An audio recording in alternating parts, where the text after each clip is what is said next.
Welcome to Spindle City Straight Talk. I'm CJ. And I'm Chip. And I want to thank our viewers right now. My phone's been ringing off the hook for the past couple of days, not only for our last show, but the show before that, with more information and more topics for us to follow up on. I got several of them just this morning before I came into the studio. So remember, this is your show, so keep those tips coming. And right now, let's just kick this off with last night's Block-a-palooza event. Block-a-palooza. Basically, it's a party downtown where they close the streets and everyone has a good time. But it didn't seem to happen that way for a lot of people. People had a good time. They watched it. It's a great event. But people were asking, why are we having this and how can we afford this? They're saying we don't have money in the budget for police. We don't have money in the budget for fire. We have to go to pay-as-you-throw. But we can afford to put on this Block-a-palooza event so the mayor looks good. I personally like the event. I think it's a great thing, but I'm also not blinded. It is definitely a diversion. It's to take your mind and your questions away from what's going on in Fall River. And we've seen this a lot, haven't we, Chip? Yeah, it's more than that. It's a kind of musical chow mein sandwich. You know, this is the way they buy the votes. They want people to forget about what's happening in Fall River. They want to go, oh, you know, they had a jungle gym at Lafayette Park, or they have Block-a-palooza. We have all these events, and you know, the fact is, you know, I think we should have a lot of these if we have the money. But that's the whole problem. We've talked about this for show after show after show. This city has no perspective. They have no ability to comprehend what's going on in the community. The city's broke. We've got no money. We're short of firefighters. We're short of police. And what do we have? We're getting Office of Economic Development positions. We're getting Block-a-paloozas. We're getting, you know, this is politics. You know, the fact is, every time there's some kind of event that the mayor can get a selfie with, this is just a diversionary tactic to take people's minds off what's going on. The problem is that the people who are suffering the most don't get the Block-a-palooza. Yeah, but you know, Chip, we have to look at what the mayor is truly doing here. He is doing a lot of diversionary tactics. I mean, he came out and said Fall River Celebrates America is next. He's going to bring Fall River Celebrates America back. And many people came out with comments, and you could read them online, that, you know, Mr. Mayor, don't tell us that you plan on bringing the event back. When you're 95% there, let us know, and we'll help you bring up the last 5. You know, it's craziness that you would do that. Fall River Celebrates America died or was killed by the Chamber of Commerce because the amount of money they raised putting on Fall River Celebrates America could be raised 4 times over by putting on a golf tournament. So it came down to the almighty buck again. And think about it. Fire, police, waste management were all called to those events. And as far as we know, nothing came back to the city. Those were all in-kind contributions. I mean, can we afford more in-kind contributions? No, the reality is I think I worked at the first 4 or 5 Fall River Celebrates America. As a matter of fact, a very good friend of mine, Monty Ferris, was the chairman for a couple of years. It's a great event. It's nice. It brings people to the waterfront, what little we have of it. It's not exquisite, as the mayor says, but that area is nice, and it's a nice event. But again, that's an event that's a few days long, and then it's gone. And the logistics of that event, the time and effort put into that event should be put into running this government and getting it back on its feet, not running some kind of, so we can get more and more selfies so the mayor can walk around and, you know, with candy cotton and candy apples and take selfies. This is not what the city is in position to do. We have to deal with the realities. This guy thinks that it's kind of like an alcoholic, you know. You have a problem, you get drunk. The problem doesn't go away. The fact is we can have all the Block-a-paloozas and all the Fall River Celebrates America that we can, but the fact is it doesn't eliminate the fact that this city right now is on the brink of receivership, if not in receivership, and the city's a total disaster. Well, this is the thing. We're not addressing those issues. And this week I started looking at some of the interesting facts about our city Department of Community Maintenance. As we've spoken about on this show before, we believe that solid waste management should be removed from DCM and should be placed in its own department. It is now on an enterprise fund, which means it has to be self-supporting. And I spoke to 2 city councilors, and I got some interesting statements. One of the city councilors, Councilor Mayoral, said that he wants to sit down and meet with me to go over the facts that I had. And I actually waited for his phone call, and it never came in. But I'm sure Councilor Mayoral, he is very busy. He will get a hold of me and say, okay, we need to sit down and talk about these things. And I spoke to Councilor Pereira. And it was interesting, some of the information I had gotten back. As far as I've been told, as far as I've seen, in all the dealings with the enterprise funds, they have to be self-supporting. They have to support their own budgets for their departments without tax dollar intervention. But I was told that, oh no, the enterprise fund is set up that we can't take any money out of it, but we can put money into it, which was very interesting because that kind of circumvents the whole meaning of an enterprise fund. And Ken Pacheco, when I asked him about the enterprise fund several weeks ago, he said that was set up under Bob Correa, and we don't need to separate it. People who do trash collection and solid waste management, they only do that. They don't do Department of Highways and Community Maintenance. And I said, that's interesting because I know I've seen them go up in cherry pickers and put up Christmas decorations and banners, et cetera, et cetera, et cetera. They clean up after parties in the park and whatnot, because we have another one of those coming up very soon, which is the Holy Ghost Feast. So who's going to clean up all of that? And who's going to handle all that waste management? Because that's in the period of time when we have pay-as-you-throw. So if we can put money into an enterprise fund, but we can't take it out, what was the sense of having an enterprise fund at all? Chip, I'm confused. Well, I guess, you're confused, CJ, because you actually looked at the law that we went over on the show. That's Chapter 44, Section 28, and I believe it's subsection F is one of the ones, that says basically that money can only be used in relation to the solid waste. And also an enterprise fund is supposed to be self-sustaining. But in Fall River, we make our own rules. It's kind of like the city council meetings. They have Cushing's Rules of Order, but they never abide by them, and nobody knows what's going on. There very well may be a violation of the law here, and we're going to check into it. But that's one of the problems that we have in this city. We have this kind of, our government has this kind of cavalier attitude about laws. It's like we only abide by them when they suit us, but if they don't suit our agenda, we just kind of ignore them. And, as a matter of fact, I heard that there's a new page called Threw Up in Fall River that has almost 1,000 people on it already. Actually over that. It's over like 1,000. Over 1,200 people so far. And it's quite, it's X-rated, by the way. Don't let your children look at it. If you go to that Facebook page, it's an open page. Don't let your children look at it because it is X-rated. There's a lot of expletives there, but it has some very interesting stuff on it. And we were told about a criminal complaint being filed against someone for something that was said about a city attorney. So again, we use laws to threaten people. We were threatened when we tried the recall petition. We were threatened that they were going to file a harassment suit against us for attempting to exercise our right as people under the law to recall the mayor. And they obstructed us, and obviously we're in that position again. But, the problem we have here is that they instituted the pay-as-you-throw under Chapter 44. Correct. Yet, they're not abiding by it.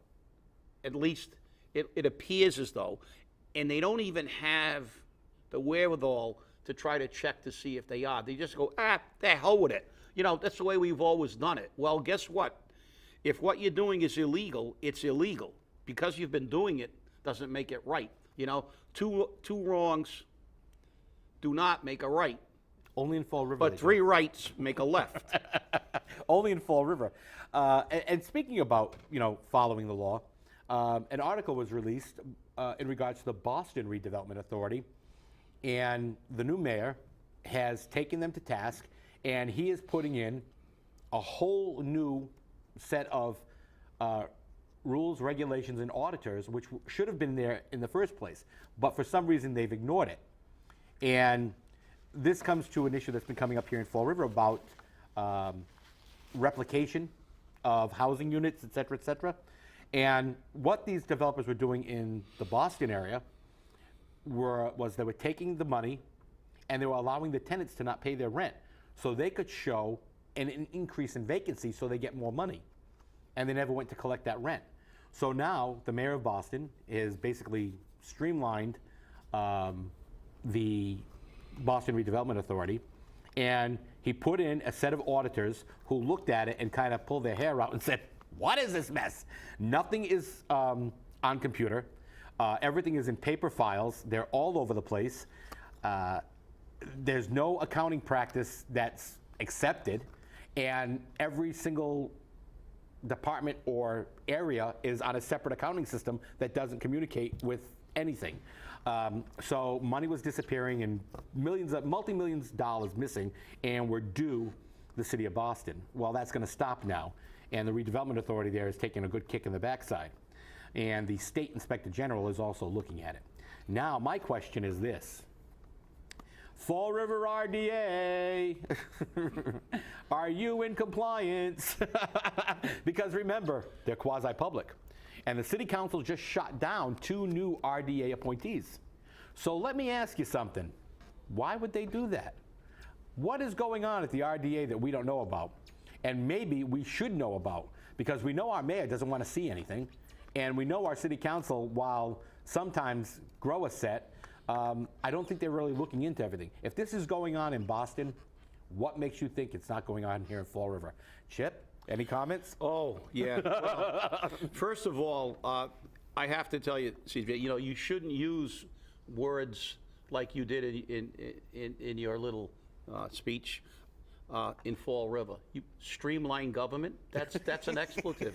Oh, yes, true. Audit, that's not even in the dictionary.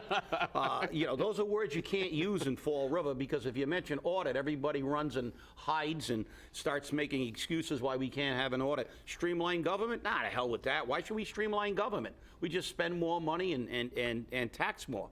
I mean, the fact is it happening in Fall River? Absolutely. And the sad part is we know it. Everybody knows it. Yet nothing is ever done. We get a lot of rhetoric. We hear the city council talk. At the last council meeting we were there, they were talking about Mr. Noon saying there was 134,000, 137,000. And I mean, he's already forgotten. I don't know whether he's got amnesia or he's got Alzheimer's. But the fact is, it's kind of hard to have someone in charge of the books that can't remember numbers. Especially when he said them in front of the city council. And now he's talking about, well, we got 38 million. Well, dummy, that's the figure you allocated in the budget for this year, FY15. The number you were referring to, and I remember it, and you're supposed to be the guy that's doing the numbers, and I remember that was the number that you said was left in the FY 2014 budget.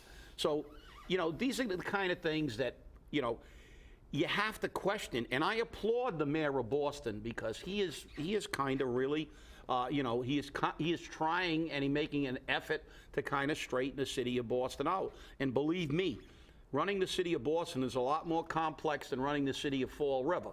It's a huge job. The fire department alone has almost 2,000 men. So the police department's even larger. That is a massive undertaking, running a city like that. And he's doing what has to be done. And maybe we should take a page from that. But, what we're going to do again is go down there and we're going to listen to, rhetoric. We're going to listen to posturing. We're going to see, and nothing ever gets done. And this is why. Where are we left? We talk about this every show, basically. Where are we left? We're left to do what we should have done a long time ago. Vote them out. Put people in that will change. Let other people be the change. And if they're not the change, get rid of them and keep doing it. You know, we've got to change the way we do business in this city. It's obviously a failure. We can no longer have a city council that just talks and does nothing. We can't have a mayor who walks around and, you know, talks about the Olympic Games, and maybe you should have American Ninja too. I mean, let's try for everything. We can have a reality show, you know, life on the 6th floor of Government Center, behind the $9,000 door. Yeah, there you go. I mean, this is the problem we have in this city. You know, we have a mayor that, I don't know, I don't know whether he's bipolar or he has no ability to comprehend what is going on in the city, but he is apparently oblivious to what's happening. You know, he doesn't even talk about the real issues. He talks about Fall River Celebrates America. Well, they're diversions, but also, I'm not even sure after having conversations with him if he actually realizes he lives in Fall River. Well, that's the big, you know, $64,000 question. You know, people keep asking, you know, does he know where he is? You know, and I don't want to say that, you know, we look at Fall River as citizens, and people, and you've said it numerous times, you're proud of living in Fall River, and you know, you've been a proud citizen of Fall River for many years. But our children aren't doing that, you know? I mean, they're looking at Fall River, they're saying, you know, what a crap hole, you know? And unlike Chip, I kind of try to use the more sweet vernacular. But when I'm seeing that no matter what you do or try to do, you get kicked. And it's not a physical kick, but you know, you get kicked by the system. You know, the old saying that you can't fight City Hall may be true here in Fall River, because the only way to get anything past anyone in City Hall is to join them and to bring it in through the back door. And that's not exactly the way I want to do business in Fall River. I want transparency. Something the mayor says he wants, but I think he uses opaque paint on that window because nobody can seem to see anything. So it makes it very interesting. I received a phone call this morning, and I was talking about this earlier, that, you know, right up until the showtime, and this was a caller who lives in one of our senior housing complexes, and she was talking about how a fire official came to their complex, and they talked about some safety issues, et cetera, et cetera, et cetera. And at the end of that, they didn't even offer the gentleman a cup of coffee or a soda or a donut or anything to eat. And she asked, you know, where's the money for this? And she goes, oh, well, they give us money to be the president of the organization. But, you know, what am I supposed to do with that? You know, probably spend it on her medicine or his medicine, I don't know. But when you see the corruption down to that little tiny bit of an event, because I've seen events at other properties run by the Housing Authority, and their presidents are providing donuts and coffee and, you know, soda and sandwiches and all kinds of stuff. Why is this happening at some housing complexes and not other? I mean, I know Colette Kuchar is now in a nursing home, and she's not there to make sure these events go the way they're supposed to, but nobody picks up the ball. And now some of these seniors are saying, well, you know, this one's getting money for doing it, and that one's getting money for doing it, but I'm not getting money for doing anything. And where's that money coming from? So I have that question too. So I'll be getting a hold of David Sullivan, and I'll be asking him about that, because what is this money for? Where does it go? Where does it come from? That's my question. You know, where is this money? Because if corruption can be so big at the top that we can see it, what about the little corruptions down the bottom? Well, it transcends. That is the paradox that is Fall River, because on one hand we don't have money for fire and police, yet we have money.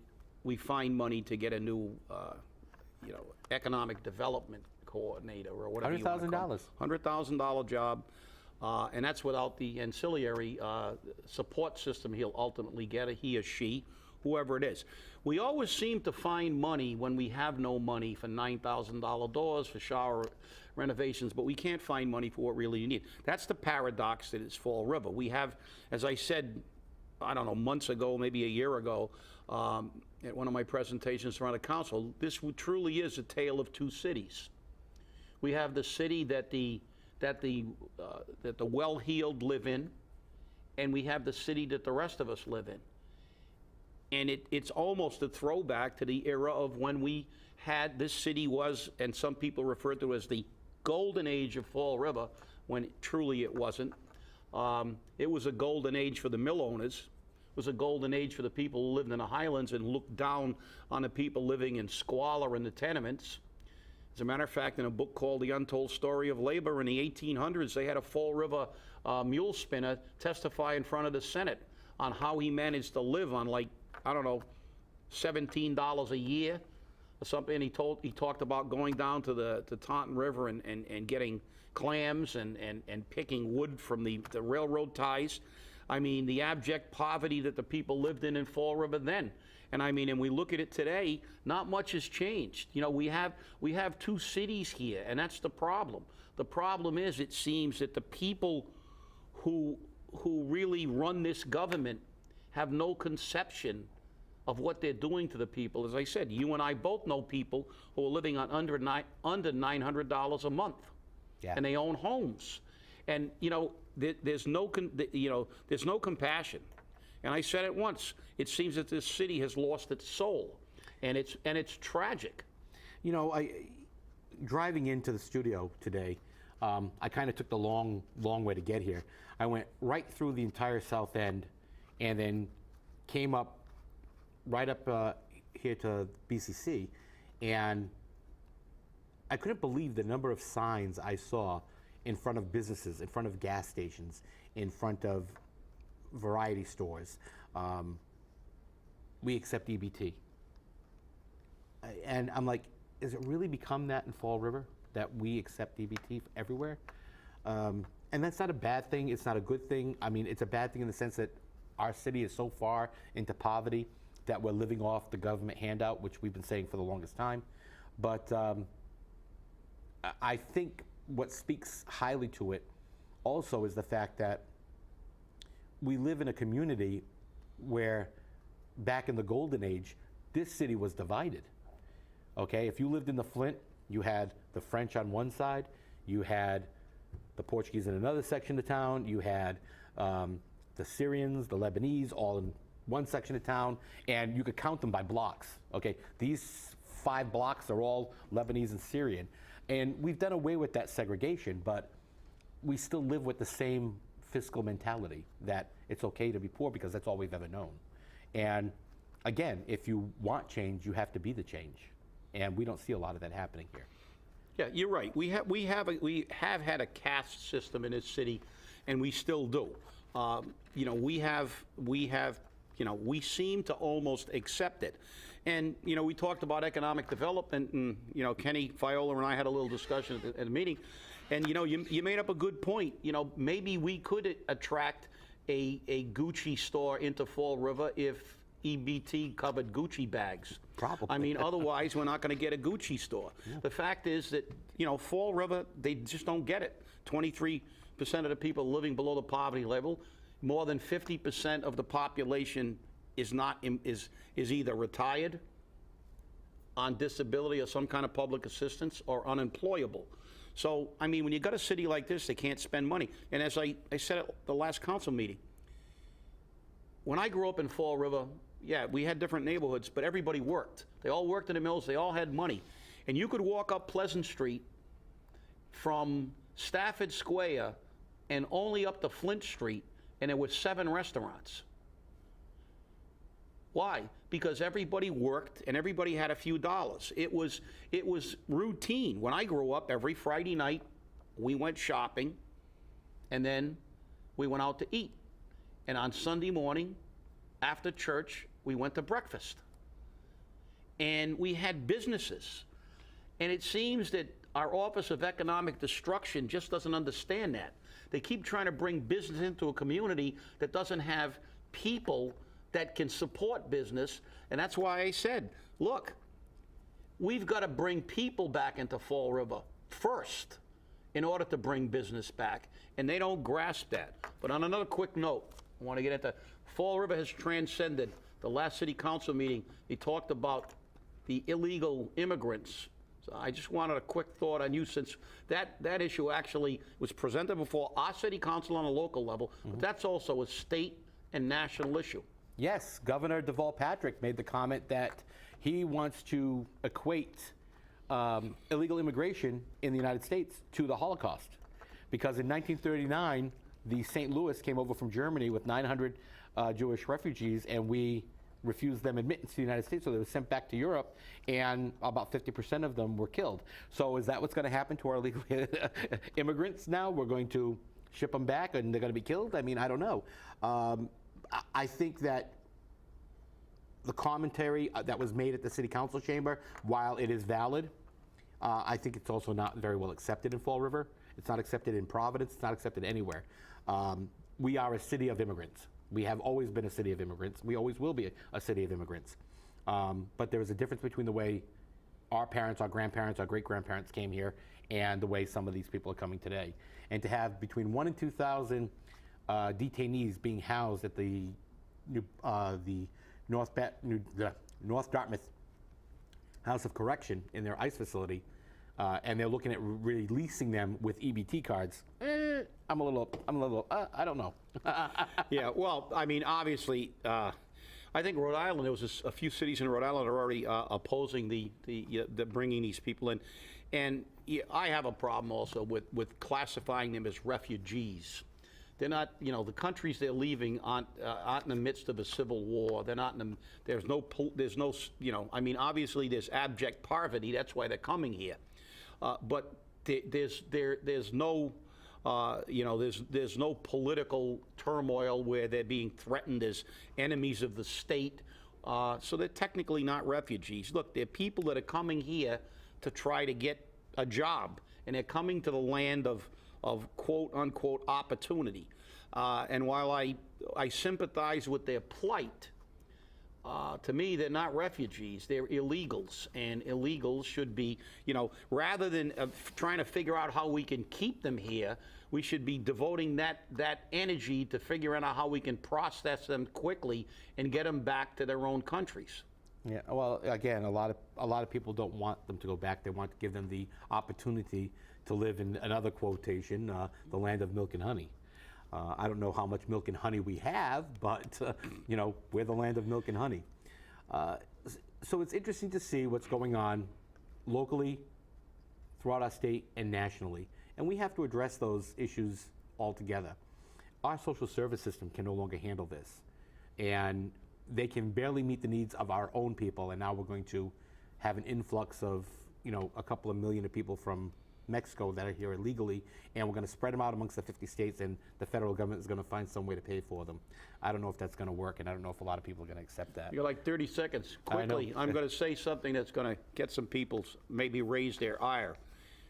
Go on your computer and look up Theodore Roosevelt's quote about hyphenated Americans.